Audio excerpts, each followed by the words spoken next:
오늘 빈무덤이라는 제목으로 말씀을 나누는데요. 그 세계에서 신학자로 꼽아주는 7명의 신학자가 있습니다.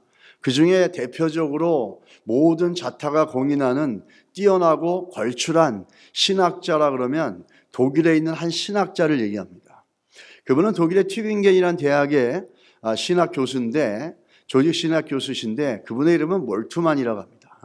윌겐 몰트만이라고 하는 분인데, 이분은 십자가에서 죽음에서 부활하고 승리하신 부활의 신앙에 근거해서 희망신학이라는 것을 신학적으로 주장을 함으로 인해서 전 세계의 많은 사람들에게 인정을 받고 존경을 받고 각광을 받으신 분입니다. 그분이 그 희망신학이라고 하는 부활의 신앙에 근거한 그 희망신학을 주창하게 된 중요한 동기는 그 본인의 삶 속에서 경험했던 어두움의 그늘에서 빛 가운데로 나오는 생명 있는 역사를 예수 이름 안에서 경험했기 때문입니다. 그분은 17살 때 2차 대전이 일어나서 독일군 군인으로 징병돼가지고 들어갔는데 포로가 되어져서 영국 그 포로 수용소에서 그 감옥에서 생활하게 됐습니다. 거기서 그 포로가 되어짐으로 인해서 수치와 그 멸시와 수많이 많은 어려움을 겪으면서 한 가지 더 괴로웠던 건 뭐냐면 절망과 좌절을 갖다주는 큰 일이 그에게 일어납니다. 그것은 뭐냐면 자기 고향 함부르크가 폭격으로 인해서 폐허가 돼버리고 자기 가족들과 형제들이 그 폭격으로 인해서 모두 다 죽었다는 소식이에요. 그 소식을 들은 윌겐 몰트만은 너무너무 깊은 절망을 해서 스스로 목숨을 끊으려고 결단을 합니다. 그 찰나에 어느 목사님이 성경책을 한 권 전달을 해주면서 그 인생이 바뀌어집니다. 그래서 윌겐 몰트만은 그 많이 문화 속에서 성경은 접해봤지만 마음을 열고 읽어본 적이 없지 않습니까? 성경을 그 절박한 상황 속에서 읽어가면서 그가 신약의 성경으로 가면서 예수 그리스도를 발견하게 됩니다.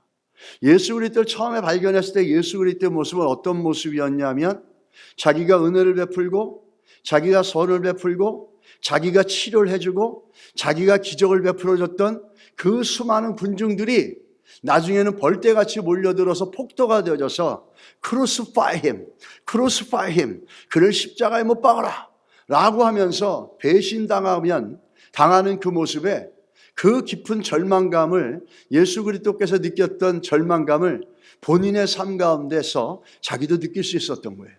자기의 절망과 자기의 좌절만큼 예수 그리스도의 그 절망과 좌절도 깊었을 거라는 거죠. 그런데도 불구하고 그렇게 끝났는 줄 알았던 예수 그리스도께서 십자가에 달려 죽으시고 3일 만에 부활하시면서 그 모든 수치와 멸시와 천대와 그 아픔들을 갖다가 부활이라고 하는 새 생명으로 승리로 바꾸어내는 모습들을 보게 됩니다. 그걸 보면서 몰트만은 자기 마음속에 이 부활이라고 하는 승리의 빛이 비치기 시작하면서 캄캄했고 소망이었던 자기 삶이 자기도 그렇게 바뀔 수 있겠구나, 부활해서 승리해서 빛으로 새로워질 수 있겠구나 라고 하면서 그는 예수 그리스도를 구주로 영접합니다. 그러면서 그는 그 부활하신 예수 그리스도의 승리에 그 믿음을 갖고 자기 삶 가운데 빛을 비추고 그 컴컴하고 절망 속에서 살아나게 됩니다. 그러므로 그는 자기 신앙에 바탕을 했고 자기 경험에 바탕을 했던 그 부활의 소망, 부활의 희망이라고 하는 그 신앙의 고백을 갖고 희망 티올로지, 호프 티올로지라고 하는 희망 신학을 만들어서 많은 그 사람들을 갖다가 일깨우고 학문적으로 다시 한번 십자가 신앙과 부활의 신앙을 일깨워줬던 획을 긋는 큰 일을 이루어냈습니다. 그 부활의 승리로 말미암아 그 부활이라는 승리의 소식이 그 심령에 들어오니까 새로워지는 거죠. 우리 기독교는 그 무덤에 머물러 있는 종교가 아닙니다. 그 무덤에 잠시 머물러 있지만 그것은 부활을 위한 것이라는 거예요. 부활은 새롭게 재창조해 나가는 것이고, 부활은 능력이 있어서 새로운 삶을 주고 회복의 능력이 있다는 겁니다. 부활의 생명의 그 소식들이 우리들 안에 들어오고 그것을 마음을 열어서 믿음으로 받아들일 인생 가운데는 환경이 어떠하든, 가진 것이 어떠하든, 삶이 어떠하든 간에 다시 살아나며 다시 회복되어지며 다시 하나님께서 빛 가운데로 드러내는 역사가 있을 줄 믿습니다.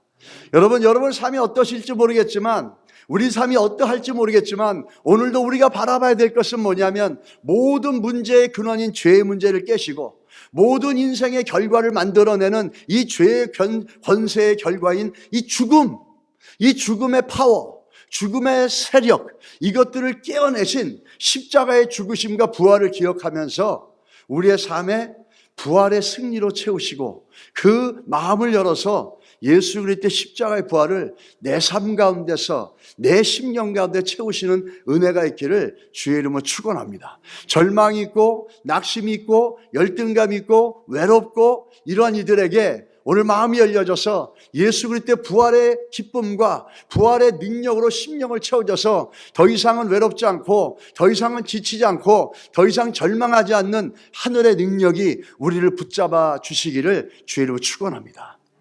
이 C.S. 루이스라는 분은 이런 얘기를 합니다.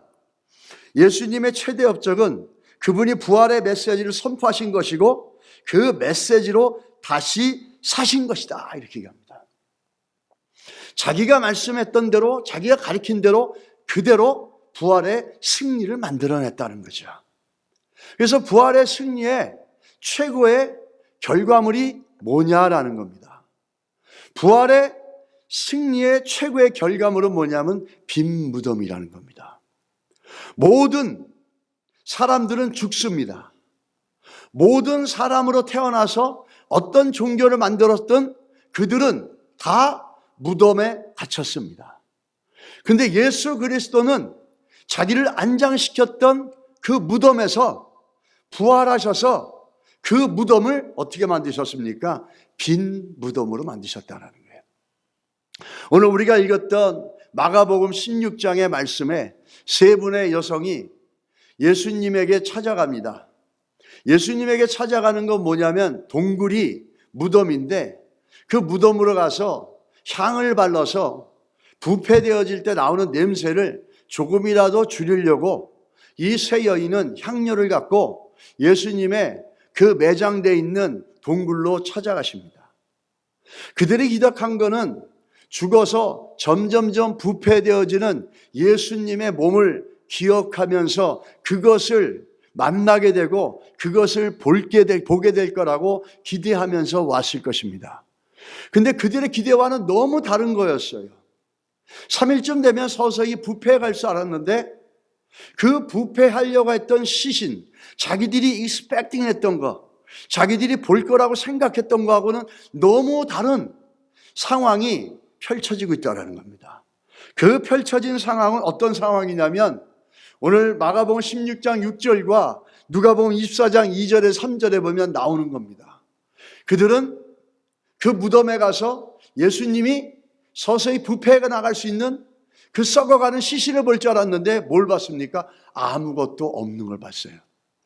그러면서 그 천사가 뭐라 그럽니까? 가면서 걱정을 하는 거예요. 우리 여자 3명이서 그 돌문이 엄청나게 큰데 그 무덤의 입구에 돌문으로 막아놓는데 거기를 들어가려면 우리 3명이서 그걸 어떻게 치울 수 있을까? 걱정하고 왔는데 웬걸?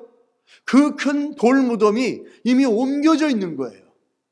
그 이유는 뭐냐면 하늘로부터 보낸 천사가, 한 청년이라고 하는 천사가, 하얀 옷 입은 천사가 그 돌을 움직여 놨던 겁니다. 그러면서 그들이 올 걸 기다리면서 얘기해 주는 겁니다. 그러면서 하는 말이 뭐죠? 오늘 16장 6절에 보라, 그를 두었던 곳이니라. 영어로 보면 Behold, this is the press where they put him on. Down on the ground. Lay him on. 그들이 데리고 와서 예수님을 눕혔던 곳인데 아무것도 없다. 그들은 빈 무덤, 없는 예수를 보게 된 겁니다. 누가복음 24장 23절에 얘기하죠. 주 예수의 십체가 보이지 아니하더라. 누가는 더 아주 면밀하게 얘기합니다. 그들은 주 예수의 십체를 볼 줄 알았어요. 썩어서 점점 없어져 갈 시작하는 그 시체. 예수님이 부활했던 사건은 어느 한 사람의 개인적인 감정이나 개인적인 느낌으로 얘기하는 어떤 서브젝티브 익스피리언스가 아니에요. 이런 주관적인 익스피리언스가 아니에요. 퍼스널 필링이 아니에요. 퍼스널 어셔런스도 아니에요. 이거는 객관적인 결과입니다. 객관적인 결과로 분명하게 보여주고 있는 첫 번째 증거가 뭐냐면 빈 무덤이라는 거예요. 시체가 없는 무덤. 분명히 죽었지 않습니까? 그러고 큰 돌로 닫아놓고 군사들이 지키고 있고 나갈 틈이 없는 거죠. 그럼 죽었던 그 시체는 그 자리에 있어야 되는데 빈 무덤밖에 없다는 겁니다. 할렐루야. 주님이 부활하셨다는 우리가 눈으로 목도할 수 있는 가장 확실한 객관적인 사실이라는 거예요. 그 객관적인 사실을 누가는 사도행전 24장과 또한 그 얘기를 누가복음 24장과 사도행전 1장에서 또 얘기합니다. 누가복음 24장은 누가가 24장인데 그 중에 마지막 장을 부활의 예수를 얘기하면서 끝냅니다. 마치 누가복음 24장 전체가 부활의 예수를 얘기하기 위해서 존재했던 것처럼 한 장이었지만 24분의 1이었지만 그 비중과 의미와 내용은 누가복음 전체를 보여주는 너무너무 중요한 역할을 하고 있다는 거죠. 그것도 모자라서 누가는 사도행전 1장에 시작하면서 하는 말이 이럽니다. 1장 3절에 해 받으신 후에 또한 저희에게 확실한 많은 증거로 친히 사심을 나타내서 40일 동안 저희에게 보이시며 하나님의 나라의 일을 말씀하시니라. 누가복음 1장 3절에 친히 나타나셔서 확실한 많은 증거로 자기의 사신 것들을 40일 동안 보여주시고 하나님 나라를 가리키셨어요. 그것뿐만 아니라 바울은 이렇게 얘기하죠. 고린도전서 15장 4절로 8절에 이렇게 얘기합니다. 장사 지낸 바 되셨다가 성경대로 사흘 만에 다시 살아나사 게바에게 보이고 12제자에게 보이고 그 후에는 500명에 보이고 나중엔 자기 그 형제인 야고보에게도 보였다 이렇게 얘기합니다. 그 중에 대다수는 아직도 살아있고 아직도 죽지 않았고 모든 사도에게와 맨 마지막에 만석이 된 나에게까지도 살아계시고 부활하신 예수 그리스도께서 나를 만나주셨다는 얘기입니다. 그건 바울이 뭘 얘기하는 겁니까? 예수 그리스도께서 부활하셨다라는 것은 어느 개인 한 사람의 몽상이 아니고 어떤 한 사람의 개인적인 감정이 아니고 어떤 한 사람의 영적인 어떤 이미지네이션에서 만들어내는 그런 체험이 아니라 이건 확실한 팩트가 있고 아주 피지컬리 만질 수 있고 만날 수 있었던 확실한 몸을 갖고 계신 예수 그리스도가 부활하셨다라는 거예요. 그래서 제자들에게 보이고 500명 앞에 나타나고 이 사람 저 사람에게 보이면서 40일 동안 하나님 나라를 가리키면서 살아계신 그 완전히 부활하신 육체로 부활하신 예수 그리스도를 객관적으로 모든 사람에게 보여줬다는 겁니다. 주관적인 사실이 아니라는 거예요. 주관적인 경험이 아니라는 거예요. 객관적 사실이라는 거예요. 아주 오브젝티브한 그런 팩트라는 겁니다. 그게 우리가 믿고 있는 신앙의 고백의 뿌리라는 거죠. 우리의 신앙의 고백은 누군가가 만드는 띠오리가 아니고 누군가가 이미지네이션을 통해서 만들어낸 어떤 필로소피컬한 띠오리가 아닙니다. 아이디얼한 어떤 띠오리가 아닙니다. 우리가 믿고 있는 예수 그리스도의 부활은 역사적으로 2000년 전에 예수님이 이 땅에 오시기 전에 먼저 오래전에 올 테스트먼에서 예언하시고 예시하시고 먼저 예고하셨다가 말씀하신 그대로 하나도 1.1핵도 변함없이 그대로 2000년 전에 이 땅에 오셔서 십자가에 그대로 죽으시고 부활하신 거예요. 그래서 우리가 믿고 있는 신앙은 역사적인 종교라 그러는 겁니다. 역사적인 종교는 뭐냐면 뿌리 없이 어느 날 갑자기 빵 하고 태어난 게 아니라 철저한 하나님의 계획 속에서 이루어졌다는 걸 얘기하는 거예요. 우리가 믿고 있는 예수 그리스도는 샤머니즘이나 모슬렘이나 이슬람이나 힌두랑 아니면 그 부처하고 다른 게 뭐냐면 우리는 철저한 역사적인 종교입니다. 왜냐하면은 오래전부터 이 하나님께서 예견하셨던 그 말씀들이 역사를 통해서 조금씩 현실로 이루어졌다가 2000년 전에 빵 하고 온전하게 성육신 되어진 거죠. 그리고 그 예수 그리스도는 다시 오실 줄 믿습니다. 그 예수 그리스도 우리가 믿고 있다는 거죠. 오늘 최초로 무덤에 가서 빈 무덤을 본 이 여인들, 왜 여인들일까 하는 거죠. 이 최초로 여인들이 가서 예수님의 시체가 그곳에 없는 빈 무덤을 발견했습니다. 이 남자들이 아니고, 남자 제자들이 아니고 여성분들이 갔다라는 게 좀 특이하다라는 거죠. 여인들은 우리가 잘 알겠지만 옥합 사건도 보십시오. 예수님이 죽으실 걸, 장사될 걸 미리 알고 한 여인이 와서 옥합을 깨서 예수님의 장례에 죽으실 장사를 참여하는 모습을 보여줍니다. 그리고 오늘도 남자 제자들이 아니라 외곽에 있었고 음지에 있었고 사회적으로 인정받지 못하는 여성들이 제일 먼저 와서 예수님을 만나려고 오는 거죠. 근데 예수님의 시신은 그곳에 없었습니다. 근데 공교롭게도 이 여인들이 제일 먼저 빈 무덤을 목격하게 되는 거죠. 이 여성분들은 굉장히 그 당시에 낮은 계층에 소속했고 사회적으로 인정을 못 받고 법적인 지위도 없었습니다. 어느 정도로 사회에서 인정을 못 받았냐면 법적인 지위가 보장이 안 돼서 법정에 가서 여성이 무엇인가를 갖다가 법적으로 증언을 하더라도 그것을 인정받지 못했어요. 하다못해 교통사고가 났는데 그걸 목격했어요. 그래서 법정에 가서 내가 본 거를 얘기해도 여성이라는 이유 때문에 그 증언이 법적으로 효력을 발생하지 못하고 인정되지 못했습니다. 그런데 그런 비천한 여인들이, 낮은 신분의 여인들이 제일 먼저 예수 그리스도의 빈 무덤을 목격하게 됐다는 겁니다. 초대교회 3세기 때 그 셀수스란 분은 이런 얘기를 합니다. 무덤에서 빈 무덤을 목격한 여인들에 대해서 이렇게 얘기하죠. 빈 무덤에 대한 여자들의 한담이다, 이렇게 얘기합니다. 예수님이 죽으시고 거기에 십체가 없고 빈 무덤이 되었다는 건 여인들이 한담을 했다는 거예요. 시간 죽이려고 자기들이 깨어서 수다 떨었던 거고 자기들의 상상 속에서 그냥 만들어낸 얘기라는 겁니다.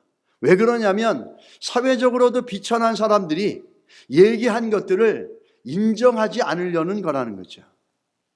그런데 만약에 이 여인들이 만들어낸 얘기라면, 이왕이라면 거짓된 이야기를 만들어내려면 왜 이렇게 비천하고 사회적으로도 인정 못 받고 법적으로도 보장 못 받고 심지어는 목격한 사건이 있다 할지라도 그걸 얘기를 해도 법정에서 인정을 못 받는 이런 계층의 여성들에게 왜 빈무덤이라고 하는 거짓된 이론을 만들어낼까요? 이왕이면 거짓된 이론을 만들어내려면 아주 사회적으로 높이가 있고 또 많은 걸 배우고 지적이고 지성이 있고 모든 사람들에게 얘기를 하면 그걸 받아들일 수 있는 그런 사람들을 갖다 돈으로 매수한다든지 뭘 해가지고 거짓된 음모를 만들 수 있지 않습니까? 그런데 아이러니하게도 성경은 전혀 반대예요. 사회적으로 인정도 못 받고 아무런 보장도 못 받고 심지어 그 사람들이 말하는 것조차도 인정을 못 받는데 그런 사람들에게 제일 먼저 이 사람들이 무덤이 비어진 걸 봤다라는 거예요. 왜 그럴까요? 이게 진리가 갖고 있는 자신감입니다. 거짓은 시간이 가면 드러나게 돼 있습니다. 진리도 시간이 가면 드러나게 돼 있습니다. 진리를 아무리 덮으려 해도 이 진리는 덮여지지 않습니다. 성경은 그렇게 낮은 계층의 사람들인 여인들이 와서 빈 무덤을 봤다고 하고 사람들에게 예수가 여기 없다고 얘기하더라도 사람들이 인정하지 않더라도 시간이 가면 갈수록 이 진리는, 이 진실은 반드시 드러날 수 있다는 거예요. 그게 성경이 갖고 있는 자신감이에요. 우리도 내가 믿고 있는 예수 그리스도, 내가 믿고 있는 부활의 신앙에 대해서 성경만큼 그런 자신감 있는 고백이 있으시기를 예수님은 축복합니다. 우리가 예수를 믿고 부활의 신앙을 가졌어도 성경은 얼마나 자신 있는지 몰라요. 그렇게 비천하고 낮은 계층의 여인들이 빈 무덤을 보고 사람들에게 얘기해서 사람들이 믿지 않는다 할지라도 대놓고 무시하잖아요. 저 여인들이 시간이 남아 돌아서 그냥 한담하는 거라 이렇게 얘기하지 않습니까? 빈 무덤은 그런 여인들의 한담이라는 거예요. 그렇게 무시당했어도 괜찮다는 거죠. 왜? 아무리 사람들이 이렇게 해도 진리는 드러나게 돼 있고 진실은 드러나게 돼 있다는 겁니다. 이게 성경이 갖고 있는 자신감이에요. 우리는 오늘 성경을 통해서 주님, 나에게 이 부활의 신앙에 성경이 갖고 있는 만큼 아니라도 비슷한 자신감을 좀 주십시오. 그래서 삶 속에서 맨날 넘어지고 쓰러지고 절망하고 낙심하는 게 아니라 이 부활의 신앙을 갖고 남이 알아주던 눈에 보이는 게 없고 귀에 들리는 게 없고 손에 잡히는 게 없어도 이 부활의 신앙으로 담대히 나가게 해주십시오. 할렐루야. 이런 믿음이 우리 안에 채워지기를 예수 이름으로 축원합니다. 이게 성경이 우리에게 보는 자신감이지 않습니까? 오늘 그 본문을 보면서 이 빈 무덤에 관한 어느 미국 목사님이 설교 중에 자기 교회에 있었던 아주 감동적인 이야기를 하신 기억이 납니다. 주일학교에서 초등학교 3학년생들이 모여 성경 공부를 하고 있었는데 그 중에 정서장애를 가진 필립이라는 학생이 있었습니다. 이 필립은 정서장애인데도 항상 명랑했고 밝었고 천진난만했어요. 여러 면에서 장애를 겪고 있었는데도 불구하고 이 필립이라는 아이는 성경을 정말 좋아했다고 합니다. 예수님도 좋아하고 성경도 좋아해서 교회 나오는 걸 너무 좋아하고 예수 그리스도 얘기만 하면 아이가 더 환하게 웃고 즐거워하는 것들을 보았다는 거예요. 어느 부활절 주일 아침인데 주일 학교에서 시간에 선생님이 아이들에게 부활절을 상징하는 계란을 하나씩 나눠줍니다. 근데 그 계란은 진짜 계란이 아니라 여러분 보셨겠지만 플라스틱으로 해가지고 돌리면 빠지는 겁니다. 그런 계란을 아이들에게 나눠줍니다. 그러면서 선생님이 15분을 주면서 교회 야들어 나가서 이 부활을 상징하는 것들을 이 플라스틱 계란 속에다가 넣어가지고 와라. 그래서 15분을 줬어요.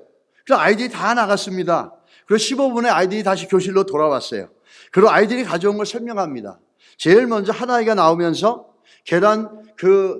플라스틱 계란 뚜껑을 열면서 보여주는 게 뭐냐면 예쁜 꽃이었어요. 그래서 꽃은 생명을 상징합니다. 이렇게 얘기하니까 아이들이 다 박수를 쳐주고 좋아했습니다. 두 번째 아이가 나옵니다. 두 번째 아이가 와서 자기 계란을 열어서 보여주면서 거기에 조그만 아주 예쁜 나비를 담아놨어요. 이 나비는 살아있는 생명을 얘기하는 겁니다. 다들 좋아가지고 그 아이에게도 박수를 쳐줍니다. 세 번째 아이가 또 등장해서 플라스틱으로 된 계란알을 열면서 보여주는데 뭐냐면 이제 막 파릇파릇 자라나오는 새싹이에요. 이 새싹은 정말 생명을 상징하지 않겠습니까? 이렇게 얘기하니까 사람들이 맞다 동의하고 박수를 쳐줍니다. 이제 마지막 네 번째 빌립이라는 아이였어요. 빌립이라는 아이는 정서장애 아이였기 때문에 사람들이 기대합니다. 제가 또 무슨 일을 할까? 제가 또 어떤 엉뚱한 짓을 할까? 이렇게 생각하고 다들 있었는데 빌립이 나오지 않자 선생님이 와가서 권면을 합니다. 인커리지를 해주는 거예요. 나가, 괜찮아, 해라. 그러자 얘가 나와서 그 플라스틱 계란알을 열었는데 아무것도 없는 거예요. 그러니까 애들이 비웃고 막 웃고 박장대소하면서 역시 바보 필립은 그럴 수밖에 없구나 막 이랬어요. 근데 그때 이 필립이라는 정서장애 아이가 한마디를 했는데 그게 모든 이들의 감동이 된 거예요. 뭐라 그러냐면 예수님의 무덤은 비었잖아요. 할렐루야. 예수님의 무덤은 비었어요. 왜? 부활하셨기 때문에. 거기에 계시지 않는다는 거죠. 미국의 그 감리교회 유명한 인도 선교사님이 계십니다. 그 인도에서 유일하게 힌두 문화권에서도 초청받고 간디상까지 받은 분이에요. 스탠리 존스라고 하는 미국 감리교에서 파송한 아주 훌륭한 선교사님이었어요. 이 선교사님이 하루는 그 모슬렘 지역에 가서 설교를 하고 있었어요. 막 설교를 하면서 예수님의 무덤은 빈 무덤입니다. 무덤에 예수님이 안 계십니다.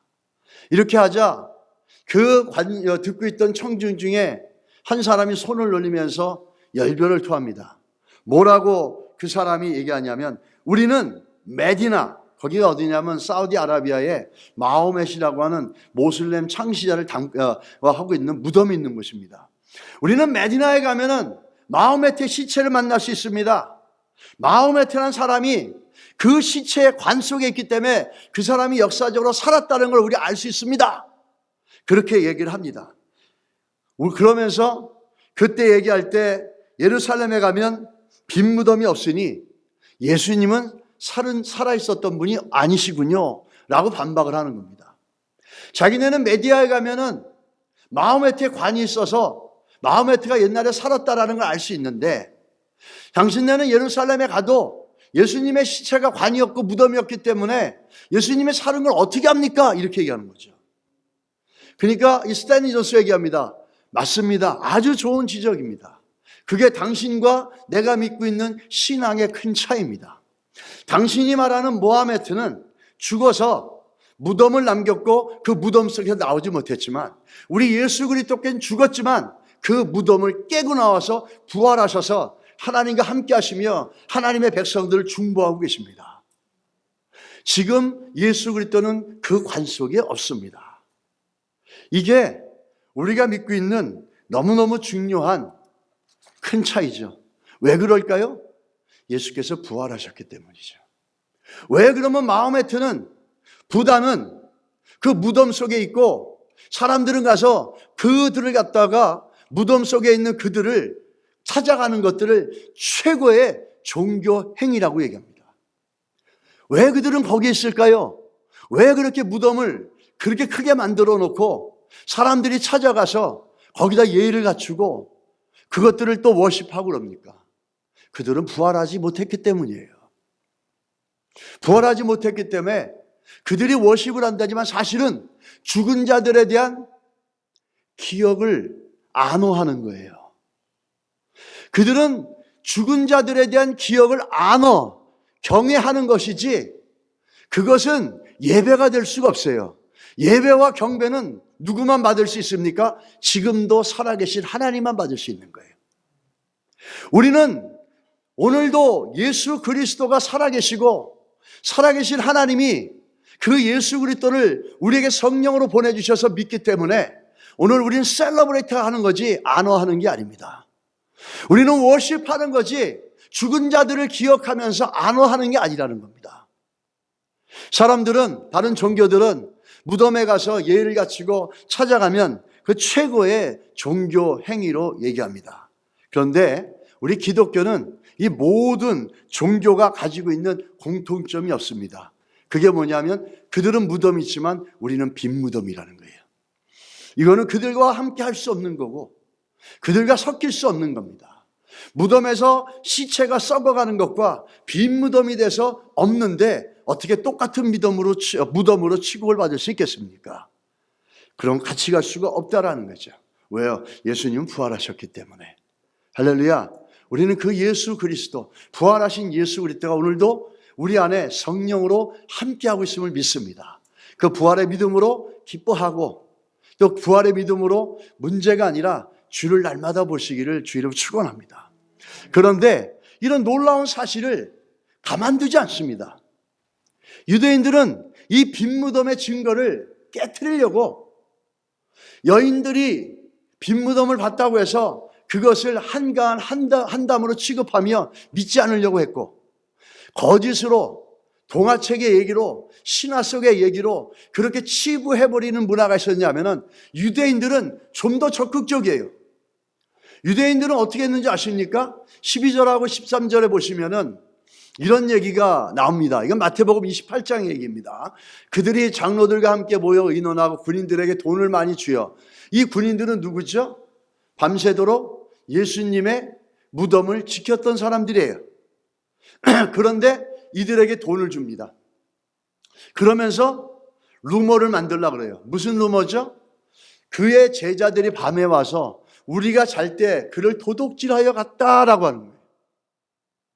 예수 그리스도가 부활한 게 아니라 우리가 잠자는 사이에 제자들이 몰래 와서 그 시신을 훔쳐갔다라는 거예요. 그래서 이 잘못된 루머를 만들어 달라고 뭐라죠? 돈을 주는 겁니다. 이거 성경에 기록하고 있는 거죠. 15절에 군인들이 돈을 받아 가르친 대로 하였으니 이 말이 오늘날까지 유대인 가운데 두루 퍼지니라. 유대인들은 뭘 믿고 있냐면 군인들이 자고 있는 사이에 제자들이 와서 예수님의 시신을 훔쳐간 것이지 예수님이 부활해서 빈 무덤이 된 것이 아니라는 이 거짓 이론을, 거짓 스토리를 만들어서 지금도 믿고 있다는 거예요. 자기들이 그 거짓 스토리를 만들어서 그걸 믿고 있다는 거예요. 얼마나 예수 그리스도께서 말씀하신 대로 부활한 사건을 드러내는 게 무서웠으면 저렇게 거짓말을 했겠습니까? 이들이 대표적으로 믿고 있는, 여러분 주보 보시면 부활에 대해서 반대하는 거짓된 이론들이 있습니다. 한번 읽어보세요. 이 대표적으로 유대인들이 믿고 있는 건 뭐냐면 도난설이라는 거예요. 도난설. 밤에 그 문지기 군인들이 자고 있는 동안에 그 제자들이 와서 예수님의 시신을 훔쳐갔다라고 하는 이 도난설을 이들은 믿고 있습니다. 그리고 그거를 여기저기에 말리 퍼뜨리고 있다는 거죠. 그런데 정말 이 사람들이 말하는 이 거짓, false story, lying, 이것을 모든 세상이 믿었습니까? 아니죠. 시간이 가면 갈수록 거짓도 덮으면 덮을수록 드러나는 것처럼 진리는 아무리 덮어도 드러나게 되어 있습니다. 만약에 그것이 거짓이라고 믿었다면 여러분과 저는 이 자리에 앉아있지도 않습니다. 그것이 거짓이라면 여러분과 저처럼 한심하고 어리석고 멍청한 짓을 하는 인생은 없을 것이에요.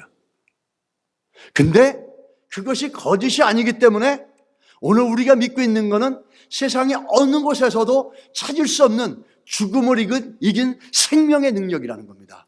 할렐루야. 이들이 아무리 거짓말 하더라도 그 거짓말은 세상이 알지 못해요. 세상이 결국은 진리를 드러내고 우리도 이것이 거짓말인 걸 알기 때문에 결국엔 진리이신 예수 그리스도를 믿지 않습니까? 이게 진실의 능력이라는 거죠. 아무리 거짓말을 해도 깨지지 않습니다. 여러분 가운데 기억나실 줄 믿습니다. 1972년, 74년 사이에 미국에 큰일이 있었죠. 그게 워터게이트 사건입니다. 워터게이트 사건은 당시 그 여당이었던 그 닉슨 대통령과 그 일군들이 그 월남전 반전에 대한 반대에 대한 그 반대편 민주당에다가 도청장치를 불법으로 함으로 인해서 터진 사건이었어요. 그 터진 사건을 갖다가 닉슨은 역대적으로 최고의 압승을 하면서 재선이 되고 또 베트남전도 끝나면서 그 인기는 정말 말로 형용할 수가 없었습니다. 그런데 그 워터게이트 사건이 끊임없이 일어나면서 그 인기와 함께 한쪽에서는 골마가고 있었어요. 그럴 때 그거를 갖다 해결하려고 닉슨 대통령의 10명의 법률 특별 보좌관이 있었습니다. 그 사람들이 모여서 법적으로 이 자기들이 저질렀던 잘못된 범죄 행위를 법적으로 피해 나갈 수 있는 것들을, 은폐할 수 있는 것들을 서로 모의하고 짭니다. 그렇게 했는데 결국에는 그렇게 뛰어난 사람들이, 10명의 보좌관들이, 그렇게 뛰어난 사람들이 당시의 법으로 모든 것들을 만들어낼 수 있고 무너뜨릴 수 있었던 대단한 사람들이었습니다. 그 보좌관들이 모여서 했는데 결과는 좋지 않았습니다. 그들은 닉슨을 위해서 모든 것들을 포기했고 닉슨을 위한 거라면 생명까지 드리려고 그랬고, 그러면서 그 닉슨이라고 하는 대통령과 함께 이 사건을 갖다가 보호하고 은폐하지 않으면 자기들이 대통령 백악관에 특별 보좌로 있으면서 누리는 권력과 그 명예와 부를 자기들도 잃어버리거든요. 그러니까 그걸 어떻게든지 은폐하려고 했지만 결국에는 이것이 드러납니다.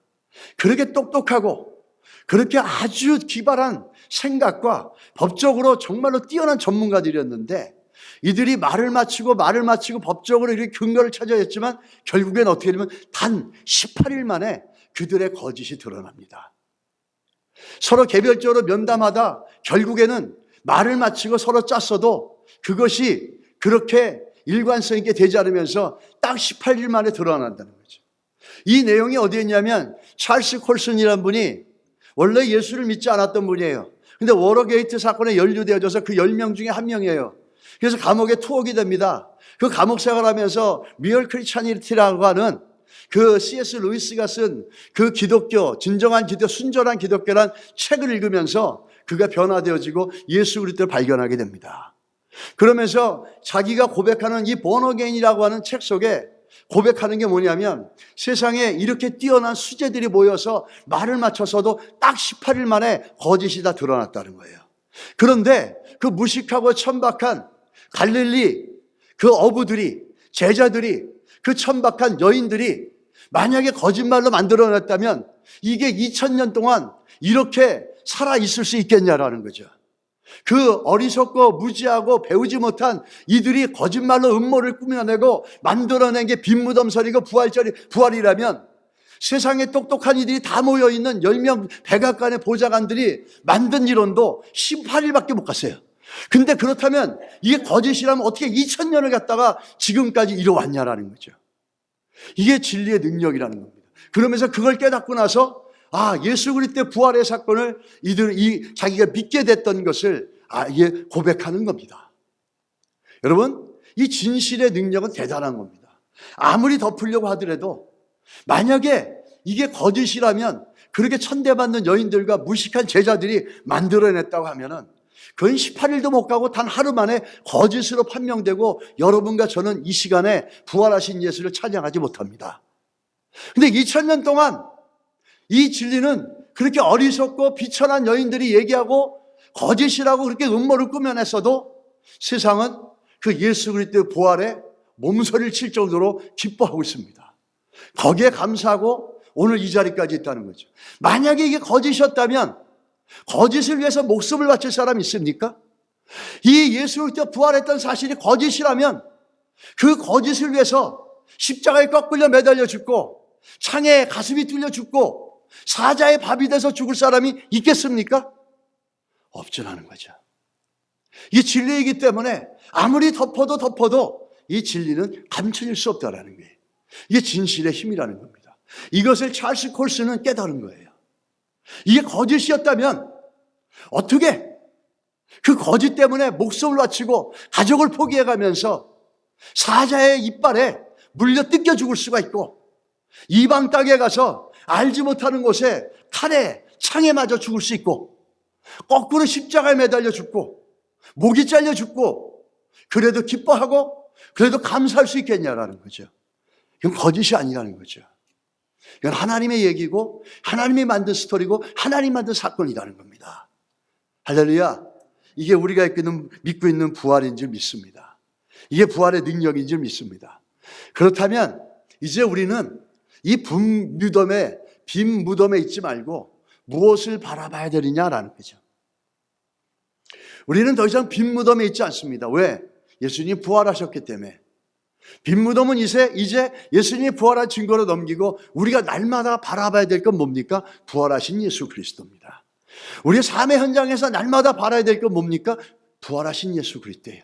내 능력이 무너지고 내가 가진 것이 한계 이루고 세상이, 삶이, 내 주변의 모든 것들이 엉망진창 될 때 우리가 바라봐야 될 건 뭐죠? 부활하신 예수 그리스도입니다. 할렐루야.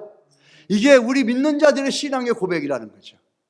우리 대표적으로 성도가 바라봐야 될 너무너무 중요한 내용들이 예레미야에 있습니다.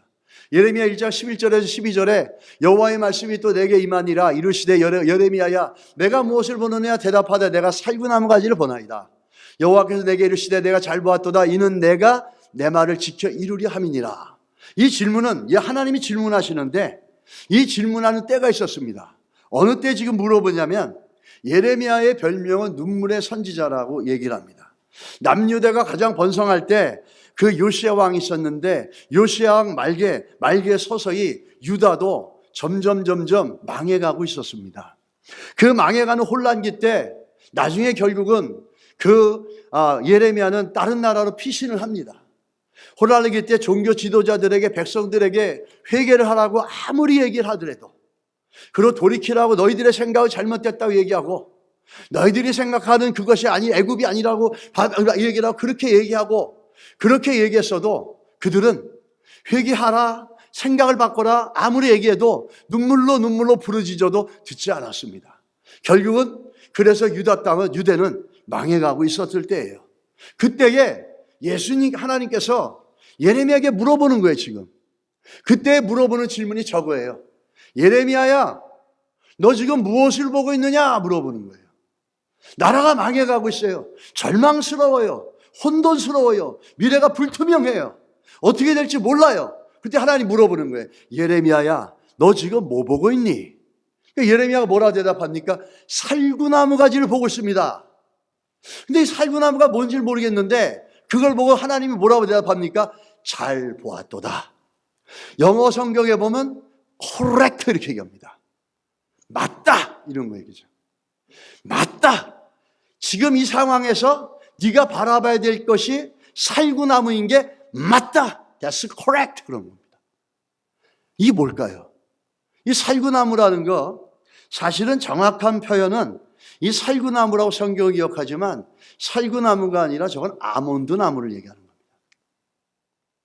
왜 그런 오역이 있냐면 이 살구와 아몬드가 히브리어로 똑같은 말이에요. 샤케드라는 단어를 쓰기 때문에 이게 혼돈이 될 수가 있고 또 같은 의미로도 쓸 때가 있는데 정확히 하면 아몬드입니다.